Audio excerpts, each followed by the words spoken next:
दोस्तों आज की इस वीडियो के माध्यम से आपको हम बताएंगे कि अभी कुछ देर के बाद जो आलिम पार्ट 2 की एग्ज़ाम होने जा रही है, इसका एग्ज़ाम कितने बजे से स्टार्ट होकर कितने बजे तक चलेगा और किस दिन कौन सी विषय की परीक्षा होंगी। जैसे आज है तो आज कौन सी विषय का परीक्षा लिया जाएगा।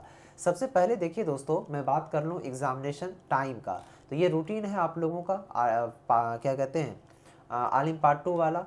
आप लोगों का जो आलिम पार्ट 2 का एग्ज़ाम होगा वो सेकेंड सिटिंग में होगा, ठीक है। सेकेंड सिटिंग का मतलब ये हुआ कि 2 बजे से आप लोगों का परीक्षा लिया जाएगा और शाम के 5 बजे तक, ठीक है, रोज़ाना। अब देखिए 20 तारीख को पहला दिन यानी कि आज जो है आप लोगों का ऑनर्स पेपर 3 का एग्ज़ाम होगा, ठीक है। आलिम पार्ट 2 वाले स्टूडेंट ध्यान दीजिएगा। अब ये ऑनर्स पेपर 3 क्या होता है तो आपको हम समझाते हैं। जैसे मान लीजिए कि हमारे पास ये कोई बच्चे का एडमिट कार्ड है, तो आप जो है यहाँ पर समझा देते हैं। जैसे ये एडमिट कार्ड होगा आपके हाथ में, तो सबसे पहले देखेंगे यहाँ पर नाम, एड्रेस, सारा चीज़ होगा और यहाँ देखेंगे नेम ऑफ द कोर्स होगा। कोर्स में देखिएगा यहाँ पर लिखा होगा आलिम, उसके बाद बीए ऑनर्स, और यहीं पर आपका वो सब्जेक्ट लिखा होगा जो सब्जेक्ट का आप पेपर 1 पेपर 2 का नहीं समझ पा रहे हैं। तो यहाँ आपका उर्दू हो सकता है, अरबिक हो सकता है, फ़ारसी हो सकता है, फ़िक़ा हो सकता है, हदीस हो सकता है, और यहाँ पर लिखा रहेगा पार्ट 2।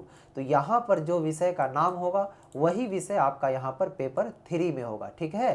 पेपर 3 इसलिए कहा गया क्योंकि पेपर 1 और पेपर 2 का जो एग्ज़ाम है आपका आलिम पार्ट 1 में ही ले लिया गया था। तो अब आलिम पार्ट 2 में जो है ऑनर्स पेपर 3 से स्टार्ट होगा। इसी तरीके से दोस्तों 21 तारीख को फिर आपका ऑनर्स पेपर 4 यानी वही सब्जेक्ट जो वहाँ पर होगा नेम ऑफ द कोर्स में। उसके बाद हम बात करते हैं 22 को आपका एग्ज़ाम नहीं है, फिर आपका एग्ज़ाम 23 को होगा। 23 तारीख को आप लोगों का इंग्लिश कंपोजिशन सब्जेक्ट में होता है, इसका एग्ज़ाम होगा, ठीक है।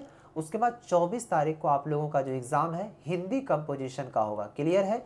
उसके बाद दोस्तों 25 तारीख को जो आपका एग्ज़ाम होगा वो सब्सिडरी ऑप्शनल पेपर 2 का होगा। तो अब ये सब्सिडरी ऑप्शनल पेपर 2 में आपका कोई भी विषय हो सकता है, अरबिक हो सकता है, फ़ारसी हो सकता है, ठीक है, इस्लामिक हिस्ट्री हो सकता है, कोई भी सब्जेक्ट हो सकता है आपका।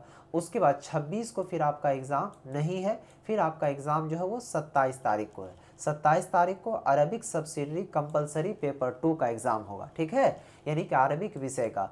उसके बाद फिर 28 तारीख को आप लोगों का जो एग्ज़ाम है वो दीनिया सब्सिडरी कंपलसरी पेपर 2 का एग्ज़ाम होगा। तो इस तरीके से आलिम पार्ट 2 वाले स्टूडेंट का भी जो एग्ज़ाम है वो 28 तारीख को यहाँ पर समाप्त हो जाएगा, क्लियर है। अब आलिम पार्ट 2 के भी स्टूडेंट का हमने रूटीन समझा दिया। अब नेक्स्ट वीडियोज़ में आलिम पार्ट 3 के स्टूडेंट का रूटीन समझा देंगे, उनका बिल्कुल आसान है और ईजी है।